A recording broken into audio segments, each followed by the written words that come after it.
Well, as we get our campground up there ready for the Feast of Tabernacles, I got to thinking about our spiritual life in Messiah Yahshua. Now, what does that have to do with camping?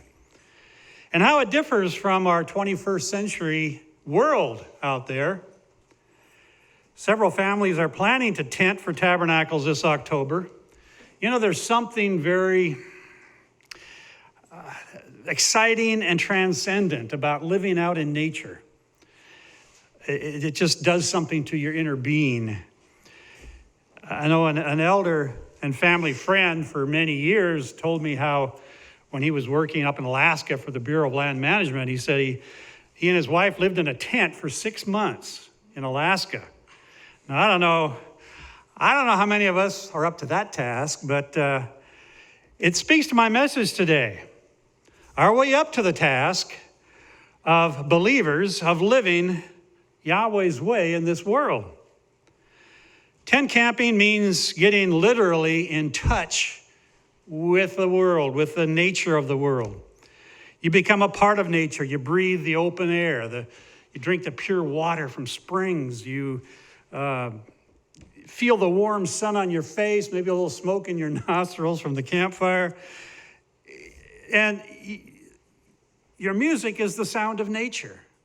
And it's a whole different world. It gives you a whole different perspective. No wonder Yahshua went out into the wilderness when he wanted to get alone and think about what was coming up in his life. He had to get away from the world and focus on what's important.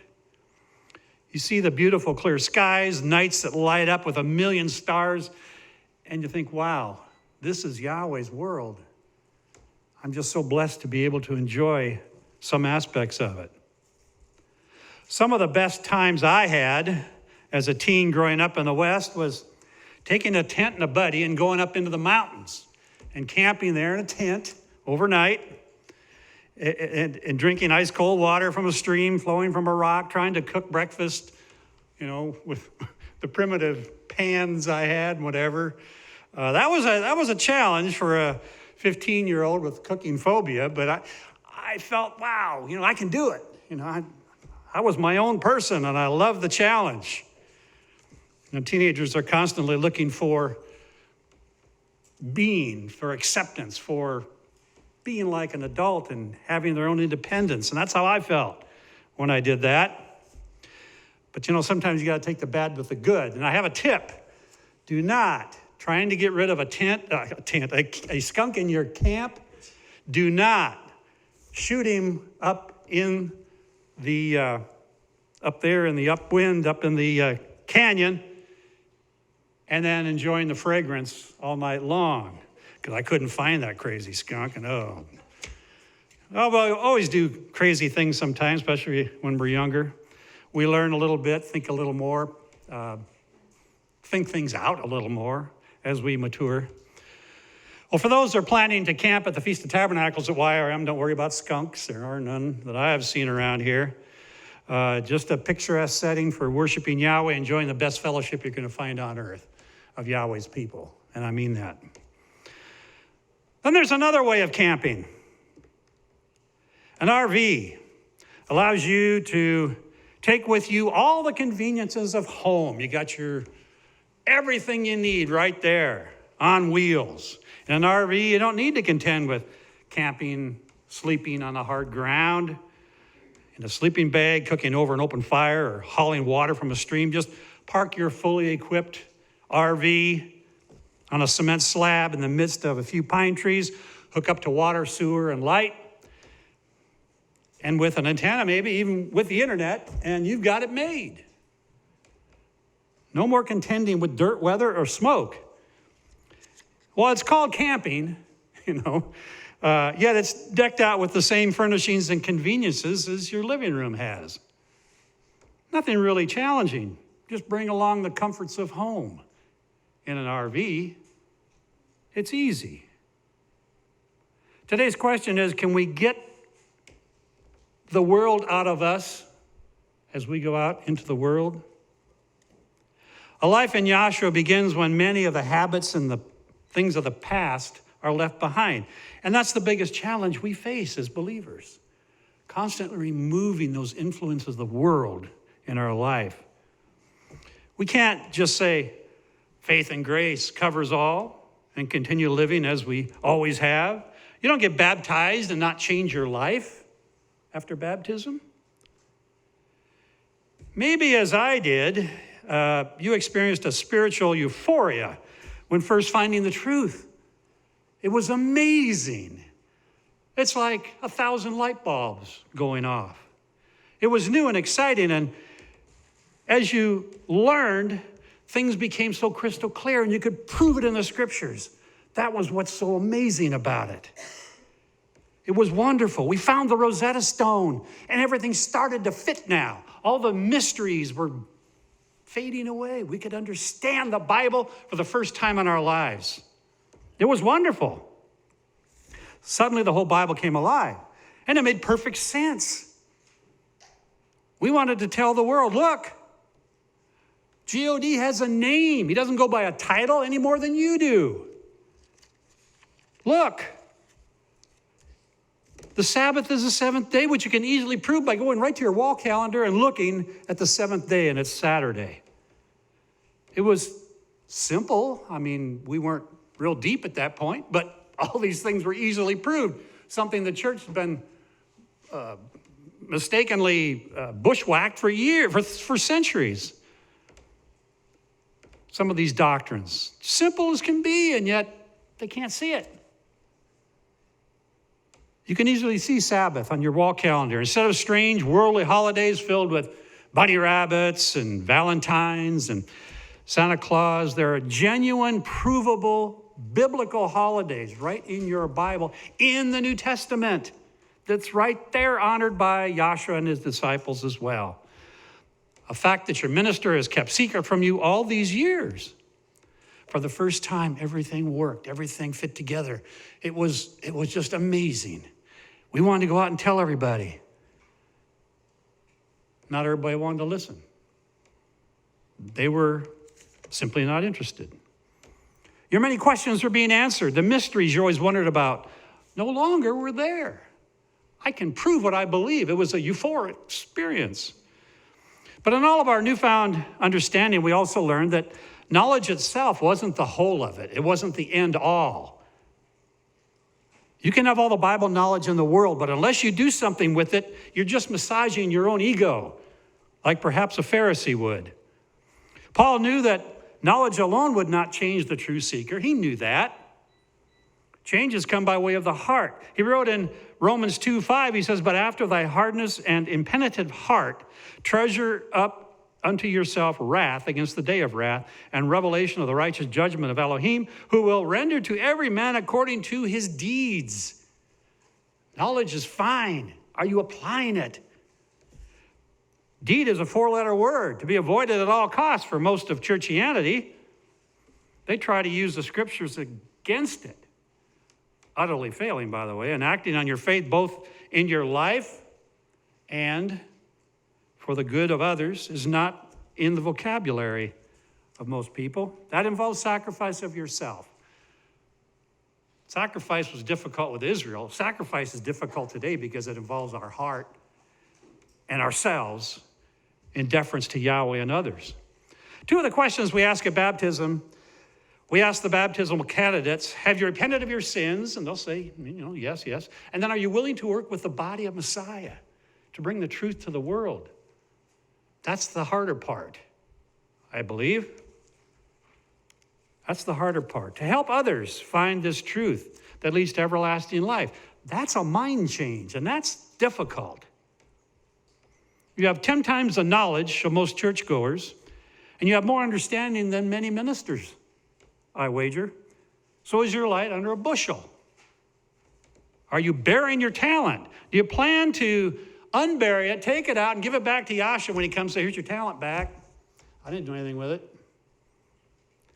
Most have no problem with the first baptismal question, but the second one is about doing something with your gift of knowledge to further Yahweh's kingdom, and that's what we're here all about. Using your gifts is what separates the men from the boys, the women from the girls. That's serving Yahweh in a priestly capacity, and that's our ultimate goal. The office of priest in the kingdom is exactly what we're all training to be in, to have one day. It's easy to just fellowship. That's a comfort zone.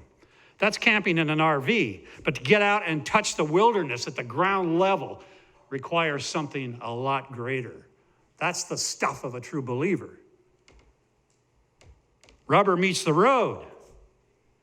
And that's where the believer needs to be if he expects to be rewarded one day, a position in Yahweh's kingdom. Paul expects his disciples to grow in spirit and grace, knowledge, behavior, attitude, in serving others in fellowship. Interacting with fellow believers was a key component of the Sabbath in the New Testament. Joshua was always out among them. His disciples back there sleeping. What does he do? He's active. He's out there doing things, caring for people, working with them, never stopping.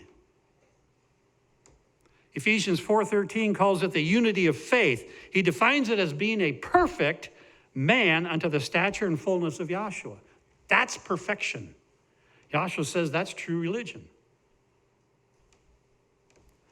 Are you working to apply the principles and teachings of Yahshua in your daily life? And then are you actively teaching your children without hypocrisy, living the things that you're teaching them so they're not saying, well, that's what they say, but that's not what they do. They learn much more by what you do than just talking. All of the study and learning we do is useless unless we apply it.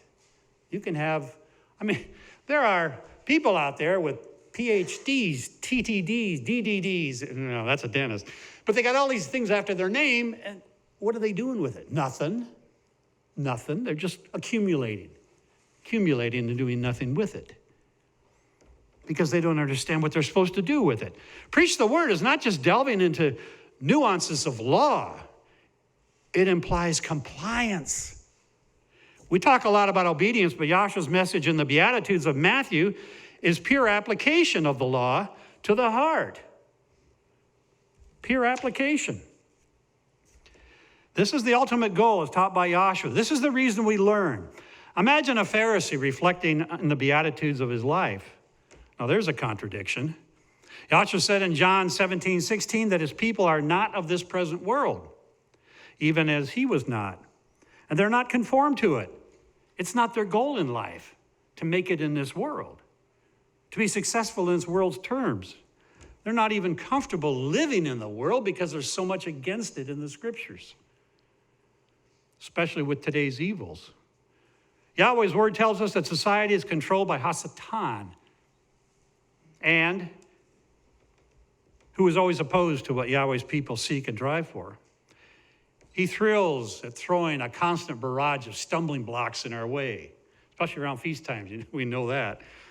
Those who contend or spend all their time pursuing the world are just wasting the precious gift of life. We're all given just so many years of life. We're all given, endowed with so many hours in the day. Are we making good use of that time? Approach to most people to life is completely backward. Yahshua said in Luke 12:30, for all these things do the nations of the world seek after. Things, materialism, pleasures, all things that perish. When your life is over, the only thing that people are going to remember about you is what kind of person was he or she. That's the only thing that's going to matter. They're going to forget everything else. They're going to forget all you accumulated, all this and that. That'll all go. It'll all be sold off. It'll all go to someone else. But what kind of person were you? Not how famous they were, but what matters is what was in their heart. Yahshua admonished in Luke 12:31, but rather seek ye first the kingdom of Elohim, and all of these things shall be added unto you. He didn't worry about it. He says no place to lay his head. He didn't even have a regular house to live in. He was always out doing, seeking, teaching, admonishing. He admonishes in Luke 12:31, but rather seek ye first the kingdom of Elohim, and all these things shall be added unto you. He'll make sure you have your needs met. Don't worry about that. Pursue what makes a difference, and he'll take care of the rest. You look at famous people who worked all their lives to be somebody, and then they got old and died. What they were in their life has faded away. Where are they now? And the memory does too. It only takes a few years, gone and forgotten. You mentioned some, like Humphrey Bogart to a millennial. He had no clue what you're talking about. Most of them. All these famous people that we knew growing up, where are they now? Who even knows? Unless you watch an old movie or something. Or a past president. Can't even remember who the vice president is, most people, and what about a past president? The kingdom should be our passion. It's what we should live for and die for. It's all that really matters. A righteous king is soon coming, and his kingdom will be established, and we need an overwhelming desire to be with him in that kingdom, to serve him. We need to learn how to serve now so that we can put that into practice then. We need to be assured that by what we do today that we'll be found worthy. Colossians 1:10, Paul says that you might walk worthy of Yahweh and all pleasing, being fruitful in every good work. Being fruitful. And increasing in the knowledge of Elohim. With that in sight, we what? Conform to his will. We live a life of obedience to be found worthy of that kingdom. Paul wrote in 1 Corinthians 6:9, know you not that the unrighteous shall not inherit the kingdom of Elohim. Don't be deceived. Neither fornicators, adulterers, idolaters, effeminate, or abusers themselves with mankind. That passage, think about it, just dynamites this charge that it just works righteousness. Well, if it's not, you're not going to be in the kingdom. If you don't have a record of serving Yahweh in this life, you're not going to be in the kingdom.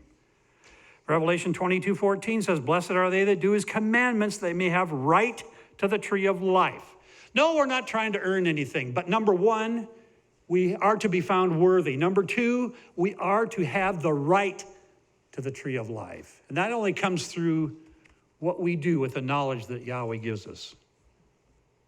You may enter in through the gates into the city. By the way, those gates are, each one is one of the 12 tribes of Israel. 12 gates, 12 tribes. We go through Israel to get to the kingdom. We become a part of Israel, the only people that ever got that Yahweh ever made a covenant with. For without our dogs and sorcerers and whoremongers and murderers and adulterers and whosoever works and makes a lie, or loves and makes a lie. And because the kingdom is the message, we learn to think, act, and be like Yahshua, who is the king of the kingdom under Yahweh. That's what he came for. Yahshua says life is all about serving the Father. It was Yahshua's main purpose of coming to earth. Yahweh gave him what to teach. Yahweh gave him how to live. Yahweh gave him everything to advance the kingdom of his Father. Remember what Yahshua prayed in Matthew 6:10, thy kingdom come, thy will. I remember reading, even speaking this when I was in the churches, and it never dawned on me. Think about it. Thy kingdom come, thy will be done on earth as it is in heaven. Not your will be done in heaven as it is in heaven. His will, his kingdom comes down to earth. And that's what Yahshua's praying that it will come to earth. This is the goal he always kept before him, preparing the earth to be Yahweh's ultimate throne and central seat of his power. In Luke 4:43, when the multitude wanted him to stay there in Capernaum and teach, he said, I must preach the kingdom of Elohim to other cities, and therefore that's where I'm going. He preached the kingdom. You never hear about that today. You don't hear anything about the kingdom in most nominal messages. Nothing. They don't know anything about it. For centuries, some scholars have used and abused Paul to justify moving away from Yahshua's kingdom message and to focus only on Yahshua's death and resurrection and how it supposedly stood in Yahweh's covenant and so forth. That's true. We have to, of course, acknowledge Yahshua's death, his resurrection, and what it did for us. Because without that gateway, without that door, we have no hope. Sure, it's important. It paved the way. But what's next? What's the point of the life we live? That's the question. What comes next? That's the big question you'll never hear answered out there. Because they don't know. Because they ignore half of Yahshua's message was the kingdom, and they ignore half of it. Did you know that Abraham was given a glimpse of the evangel of the kingdom in Galatians 3? Verse 8, and the scripture foreseeing that Elohim would justify the heathen through faith preached before the gospel or the evangel unto Abraham, saying, in you shall all nations be blessed, that the blessing of Abraham might come on the Gentiles through Yahshua the Messiah, that we might receive the promise of the Spirit through faith. He heard the kingdom message. He heard the evangel. Abraham and the Jews, what do? We rely on our father Abraham. And they forget the rest of that as well. The promise of the Spirit through faith. Who has ever brought this to the attention of the masses? Who's doing it today? You know, sometimes we have a powerful message out there, and we get comments, of course. A lot of people love it. Some don't like it. That's not our job to make someone like it. That's what the church did way back in the year 0. You know, that's what they did. There was no 0, by the way. It's 1. But I'm just trying to make a point. All along, you try to make it palatable to the people, and you can't do it. The truth is the truth. You just preach it. That's all you can do. What people do with it is their problem. We're not going to back off from it. Traditional belief doesn't teach what comes next. Certainly salvation is through Yahshua's blood. We understand that. But then what? What's the next step? Spending eternity lounging in clouds? You know, salvation is not eternal rest, doing nothing. Yahshua said what? He said, I work and my Father works. Actually, he said it the other way around. My Father works and I work. And that work will be shared with those having proved faithful to them. That's why we're here doing what we do. That's why we study the Word. It's all for a goal. It's all for an end product, so to speak. You can't cut it off in the middle and say, just rely on Him, faith alone, and all this stuff that just fills up your mind with words but nothing tangible. Work gives blessings and deep down satisfaction, especially doing the work of Yahweh. Proverbs talks a lot about that, about the satisfaction we get out of doing, especially a good work. Revelation 21 confirms that what many Old Testament prophecies say, that ultimately Yahweh the Father himself will leave those northern heavens and bring his throne right to earth after the millennium. So that's the ultimate goal, is the Father will come to earth and take over Yahshua's kingdom as well on this earth. Once this earth has been cleansed of sin, when the law is in place, everything, everywhere is living according to his standard, then Yahweh will come. Revelation 21:1, and I saw a new heaven and a new earth, for the first heaven and the first earth were passed away. And I, John, saw the holy city, New Jerusalem, coming down from Elohim out of heaven. And I heard a great voice out of heaven saying, behold, the tabernacle of Elohim is with men. The tabernacle is with men. Think about that. And he will dwell with them. Think about that, living right there with Yahweh. And they shall be his people. And Elohim himself shall be with them and be with their Elohim. That is as far as the scriptures tell us about the future.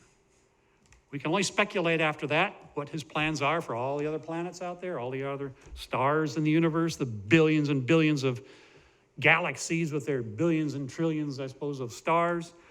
It's all in a magnificent plan. We're at the start right here in this earth. We're at the start of that plan.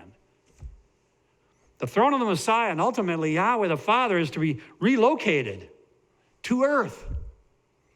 We're in training as key players in that kingdom rulership. It's the reason for living what we do. It's the reason for obedience. It's the reason we sacrifice in the first place, and to try to teach others. In order to teach and administer his will, we must first be proven ourselves that we can handle it. Those who can't will be discarded as unworthy, Paul said. They will not enter the kingdom, period. And Yahweh won't have an unrepentant lawbreaker running around in his kingdom. It won't happen unless he repents and changes. It all boils down to a plan, which Joshua called the evangel. Many define the evangel using only the first part of 1 Corinthians 15, the resurrection chapter. Then they stop after verse 4. Maybe we should do that to get the real sense of what I'm saying here. 1 Corinthians 15, the resurrection chapter. Moreover, brethren, I declare unto you the good news, which I preached unto you, which also you have received, and wherein you stand, but which also you are saved, if you keep in memory what I preached unto you, unless you have believed in vain. If it was worthless to you, then it doesn't apply to you. You have no future. For I delivered unto you, first of all, that which I also received, how that Messiah died for our sins according to the Scriptures, and that he was buried, and that he rose again the third day according to the Scriptures. That's where they stop. That's where 99% of messages today out in churchianity stop. They don't go farther. They don't explain the rest of the chapter. They don't talk about what else. They don't talk about what's coming. They just stop there, stop with Yahshua's death and resurrection and, his forgiving of sins, which, of course, is necessary. That's the first part. But that's as far as they'll go. They don't read. Verse 23, but every man in his own order, Yahshua the first fruits, afterwards they that are Messiahs at his coming, then cometh the end, when he shall have delivered up the kingdom to Elohim, even the Father, when he shall have put down all rule and all authority and power, for he must reign till he has put all enemies under his feet. The last enemy that shall be destroyed is death, for he has put all things under his feet. But when he says all things are put under him, it is manifest that he is accepted, which did put all things under him. And when all things shall be subdued, on verse 28, unto him, then shall the Son also himself be subject unto him, the Father, that put all things under him, that Yahweh may be all in all. Yahweh is the ultimate goal. Kingdom rulership, that's part of what's left out in discussions about the, quote, gospel or the evangel. Without a purpose, without a goal, it's all fluff. There's nothing there. The gospel message heard almost exclusively today is to get people resurrected and then leave them there. Leave them hanging there, if you will. Hanging in the air or clouds or whatever. What's the point of being resurrected if it all ends at the point of entry? What's the purpose? Millions have repented, they say. They've repeated the Savior's model prayer, thy kingdom come, and it doesn't click. What are they saying? Your kingdom's coming to earth. We don't go to heaven and don't understand what they're saying or why the kingdom is coming, which basically demolishes the whole purpose of life, why they're even here. Clouds and angel wings are as far as their understanding of the future goes, because that's all they've been taught, and it's not their fault. It's the fault of the teachers, as Yahshua battled the teachers when he was on earth. Our purpose and goal is to learn about living and reigning in Yahshua's kingdom that will come to earth. His will, he calls it his law, will go out of Zion, Jerusalem, to all the planet. Isaiah 2:3, and many shall go and say, come, and let us go up to the mountain of Yahweh, to the house of Elohim of Jacob, and he will teach us of his ways. Now, these are the people who are physically on this earth at the millennium, who haven't learned, but they lived on. They escaped all the tribulation and so forth, and they said he's going to teach us of his ways, kind of like he's teaching us of his ways right now, same thing. And we will walk in his paths. Oh, okay, we got to be obedient. For out of Zion shall go forth the law and the word of Yahweh from Jerusalem. Here is the key to the coming kingdom. Yahweh's ways will be taught. They will be taught, they will be practiced in the kingdom. That's the end point. That's the whole purpose right there. And his law will go forth then throughout the whole world. Everybody's going to comply with it. They won't be arguing against it at that point, arrogant and saying that you don't need that. Yahweh's people are practicing lawyers who are studying the laws, learning the laws. That'll be the constitution of the kingdom. They're putting them in practice now. Because we also know, Ezekiel 44, 45, Zechariah 14, the feasts are going to be in vogue again. The animal sacrifices even for these people who are physically around at that time are going to have to do that because, well, I believe because they haven't understood Yahshua. Because Yahshua's role is going to change. How does observing his commands prepare us for the rulership of Yahshua on earth? Psalm 19, another law psalm. The law of Yahweh is perfect, converting the soul. Now, there's a big disconnect here because the Pharisees were great law keepers. You couldn't out-Pharisee a Pharisee. I mean, he got it down to the molecule. But it didn't convert the soul. It didn't get to the heart. It was just action. It was just movement. It was just arrogance. It was just show. It didn't sink in. Kind of like our 15 inches of rain the last couple of weeks.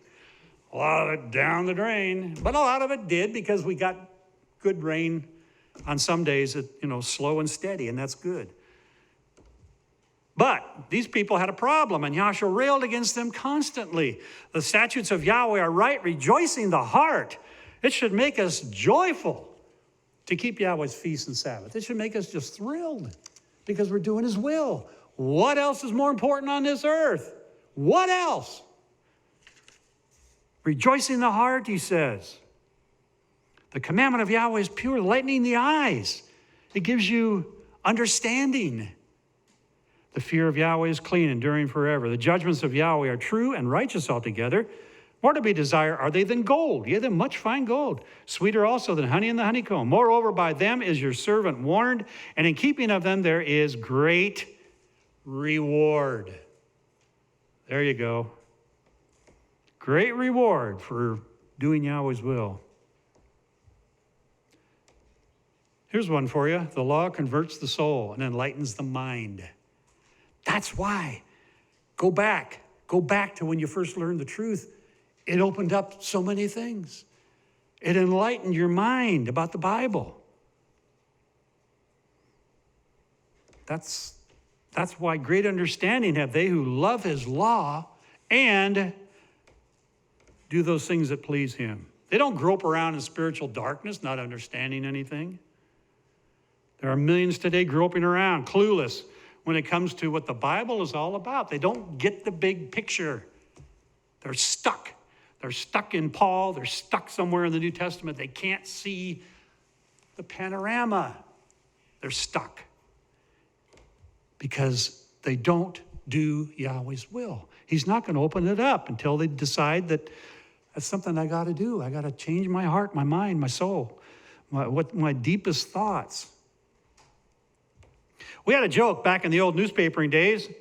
If you want to hide something, put it in the newspaper because nobody's going to read it. I have a modification of that. You want to hide something, put it in the Bible. The same goes. It's even more true in Scripture, I think, because nobody even takes it with them anymore. And if they do happen to stumble upon a pearl of enlightenment that would bring them in line with the Word, what happens? The blind guides explain it away. That's Old Testament. That's works righteousness. We're under grace. You're a legalist. That's dead works. Oh, okay, I guess I was going the wrong direction. So they get deflected and maybe never come back. Take your pick of any one of those tired old excuses whose real purpose is to rein in a person from successfully bridging the traditional gap and come to a knowledge of truth. An error that's been out there for so long that they don't want you to change. You see that faith is part of obedience. Obedience is part of faith. They both go hand in glove. Beautiful harmony. It works. Why can't the establishment ever break free from its darkness? Well, there's a lot of motives for that. We know that.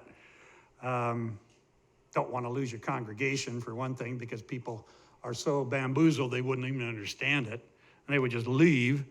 You lose your congregation, you lose your job. It's pretty simple why they won't come out. We've had people in the past, I know, I was an elder up in Canada one time who decided, you know what?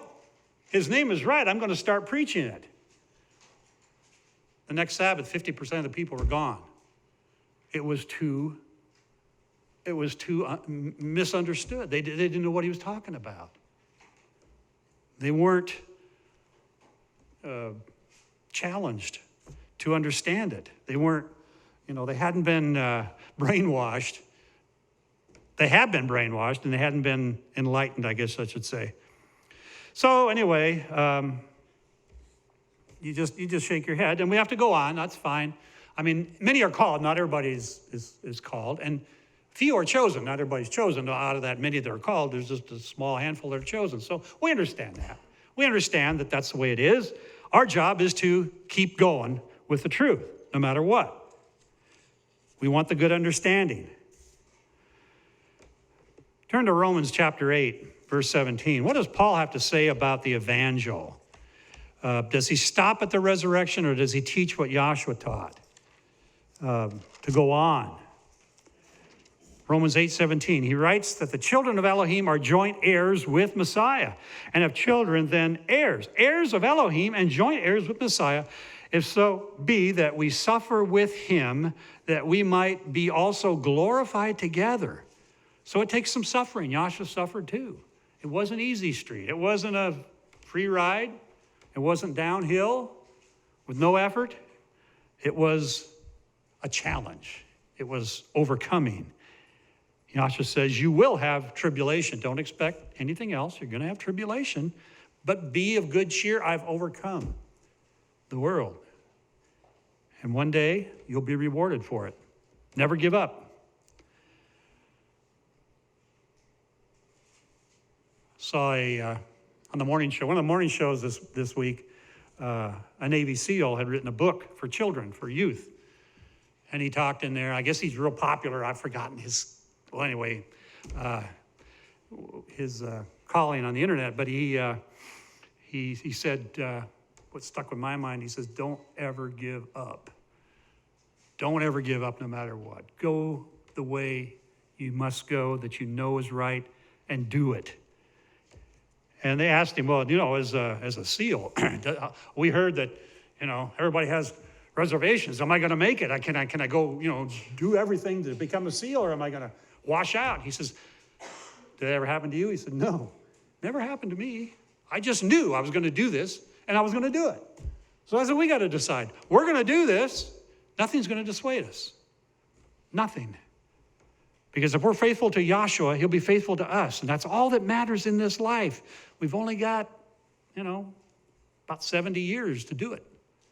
And I've had people say, I wish I knew this truth when I was 20 and not now that I'm 70. And I say, you know what? It's great that you found out. And it's wonderful that now you know. And Yahshua says it doesn't matter what phase you come in, you're still blessed. So don't ever think, Yahweh called, and he called you at a certain point in life. Don't ever question that. It was for a purpose. Maybe back then you wouldn't have thought anything of it. Maybe you would have thought, well, I have my own worldly goals, to do first. I got a whole life ahead of me. I got to make my mark in the world and all this. You may not even accepted it. But now, when you look back through the wisdom of age, you see what's important and what's not. What works and what doesn't. What's a dead end and what isn't. And there's a point to it. So don't ever feel bad about a late introduction to the truth. If you be, Galatians 3:29, if you be Messiahs, then are you Abraham's seed and heirs according to the promise. So we take part in that covenant if we be Messiahs. He made a covenant with Abraham. That translated down through Israel. And that also translates into the New Testament. few different things changed. No animal sacrifices, the priesthood and all that. But the covenant, the whole essence of the covenant to follow his will is still there all the way through the Bible. Revelation 20:12, I saw the dead, small and great, stand before Elohim, and the books were opened, and another book was opened, which is the book of life. And the dead were judged out of those things which were written in the books according to their works. So we have the book of life. Your name is either in it or it's not going to be in it. If it's not in it, there's no life. There's no afterlife. And the sea gave up the dead which were in it, and death and Hades, or Sheol, or hell, delivered up the dead which were in them, and they were judged every man according to their works. That's twice mentioned. According to how you live your life. According to you do Yahweh's will or not. How we change and grow spiritually will impact our eternal future in the kingdom. And I got this graphic up there. You're probably wondering, what is that doing there all this time? That's just priesthood in the kingdom. I mean, best I could do for an illustration. But that's what we're here for, to be a priesthood in Yahweh's kingdom. And so if that's our goal, we work every day toward that goal, doing what Yahshua would do. People say, well, how do you know? How do you know what you're doing is right? All you got to do is follow Yahshua. He's going to be your judge. Please the judge. What do you got to worry about? Please the judge. Do what he said. Do what he did. You know, be charitable to people. Be forgiving to people, but also resolute in Yahweh's word. Do what Yahshua did. You got it made. But that's not always easy in this world. We know that. It's going to be tough. But, you know, the effort is worth it. The price is worth it no matter what. Like the woman who gave everything she had and put it in the temple treasury. She gave of her very existence. She gave of her bread for next week, her milk for next week. She dropped it in the treasury. And Yahshua said he gave more than all you fat and happy Pharisees, and you're giving your thousands of dollars. She's given more because she had faith. She had faith that Yahweh is going to take care of her. We see it all the time. People who are faithful manage. They don't have to worry. They manage. Yahweh sees to it. How many stories have we heard? People say, you know, I gave my tithe even though I couldn't afford it, and guess what? Next week, I got a check in the mail. I don't know where it happened, how it happened. Well, I know how it happened. And that they do too. But it would just shock them, you know, that actually Yahweh would come through as he said he would. It just, that's all we do. We just follow his will and let him take care of it. It's just something we got to do. So make your life count, brother. And I guess that's the message today. I know this isn't, a